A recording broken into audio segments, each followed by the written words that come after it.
Hold on, because this UFC 330 showdown just got even more interesting. Jon Jones has weighed in on the blockbuster clash between Islam Makhachev and Ian Gary, and his prediction is turning plenty of heads. With Makhachev entering the fight as the betting favorite, Jones doesn't seem to believe the oddsmakers have it wrong.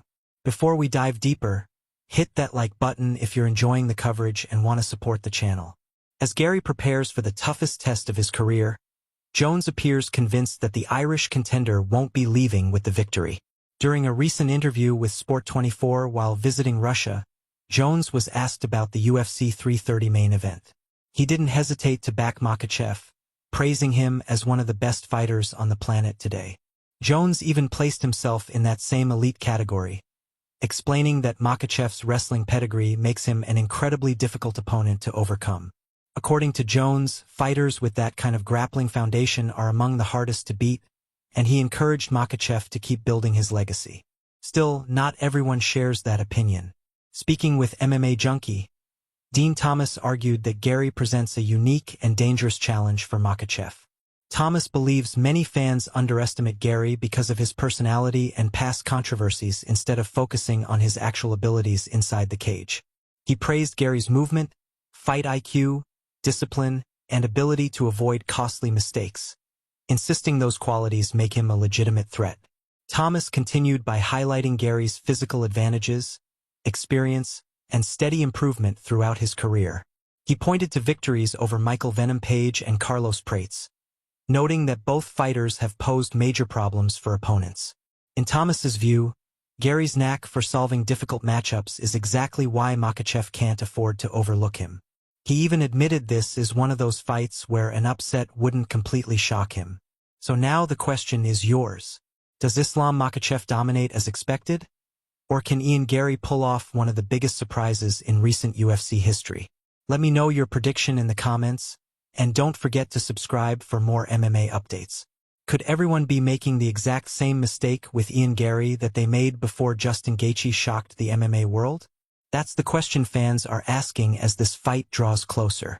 Meanwhile, disturbing new information has surfaced regarding the alleged UFC White House event attack plot.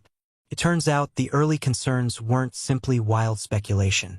Authorities reportedly prevented the alleged plan after the parents of a 19-year-old suspect contacted local police.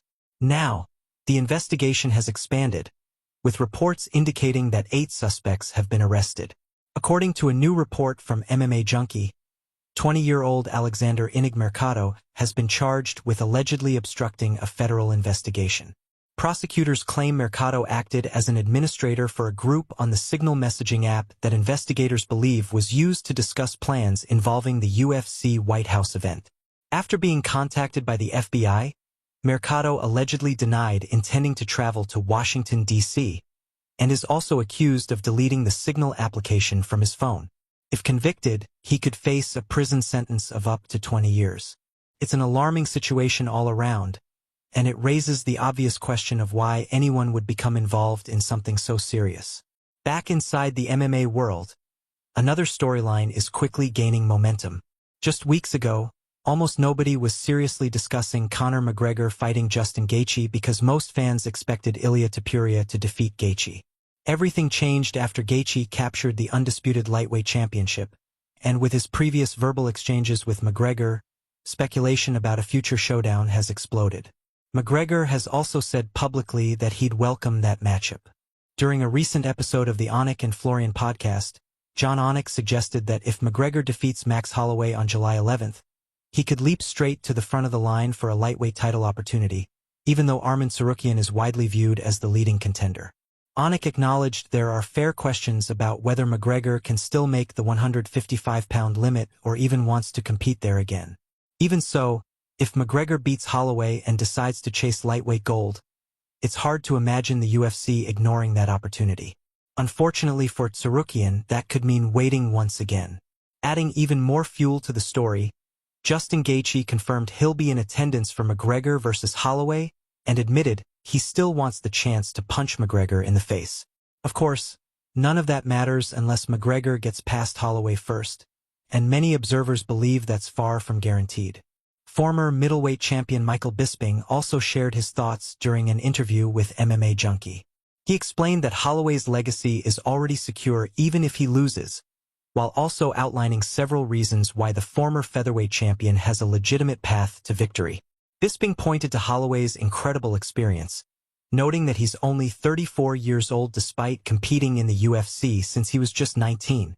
He also reflected on Holloway's remarkable career and mentioned rewatching his fight against Ilia Topuria while traveling, emphasizing just how impressive Holloway's journey has been.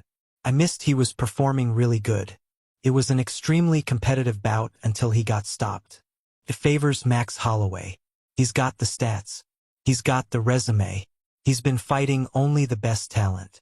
Probably 3 times a year the whole time Conor McGregor's been away. If he loses, it's not the end of world all. I think Max Holloway will be perfectly fine if he loses this fight. I don't think he's probably going to lose it. He's probably going to do very, very well. Given that Max has never competed at 170 and he's already accomplished so much in his career, it's hard to imagine his stock taking a serious hit if he does take an L. And Jed Goodman revealed Chapter 7. Conor McGregor remains most tested fighter in the UFC, the latest testing poll numbers for UFC data. And you guessed it, McGregor is still leading the way. He's been tested one more time to put his total at 13 after he remained at 12 for a few weeks. Chapter 8. Merab Dvalishvili only fighting Petr Yan next update. Merab Dvalishvili only fighting Petr Yan next. Since a third fight between Petr Yan and Merab Dvalishvili has yet to be announced, speculation that maybe an interim title could be put on the line has begun to make the rounds. But according to Merab Dvalishvili, UFC is committed to booking his trilogy with Yan. While talking to MMA Junkie recently, Merab Dvalishvili was asked to comment on situation, and once again he insisted that his next fight will be with Yan. Here's some of what he had to say. The UFC told us that there's no interim belt or there is no other fights. I deserve to fight Petr Yan and I will have to wait for Petr Yan. I'm fine with that. Hopefully Petr Yan shows up soon and we finally fight him. If not, however long he takes, I still want him. That's the top guy in my division right now. I want the best fights because I've already beaten everyone else there. Petr Yan is the real challenge for me, especially since it's 1-1 between us right now. And I'm sure everyone will be excited about our trilogy. And in recent weeks, Merab Dvalishvili and Arman Tsarukyan have been trading heated verbal jabs after Arman called him out during Chapter 9 situation involving a wrestling match with RAF headline drama unfolds. But now Merab Dvalishvili has made it clear he's not happy with Arman Tsarukyan's comments about Ilia Topuria lately made. While speaking with MMA Junkie, Merab Dvalishvili called out Arman Tsarukyan for comments about his fellow Georgian and Justin Gaethje's recent fight loss remarks issue. He said Arman Tsarukyan is staying busy and doing his thing sport-wise. He's really impressive, but I have to say this, when I see Arman Tsarukyan still talking trash about my brother Ilia Topuria, especially after Ilia had such a great fight and incredible performance, I think he deserves respect from everyone at all times, period. I understand Arman Tsarukyan wanted to fight him before, but nobody should disrespect my brother Ilia Topuria at all. As an athlete, I respect Arman Tsarukyan, but at the same time I don't like the way he talks, especially about someone who just went through a war in the octagon, Ilia Topuria. And while Merab Dvalishvili was sitting down with influencer Neon, he also repeated why he's not a fan of Arman Tsarukyan. Then, while talking with Neon about Ilia Topuria's loss to Justin Gaethje, Merab Dvalishvili called out Justin Gaethje for cheating in fight claims.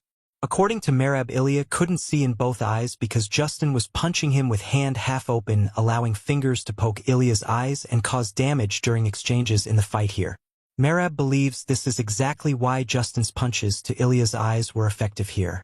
He also referenced Justin's fight with Paddy Pimblett, saying he poked him too, allegedly. Of course, Neon tried quickly to shut down those claims immediately.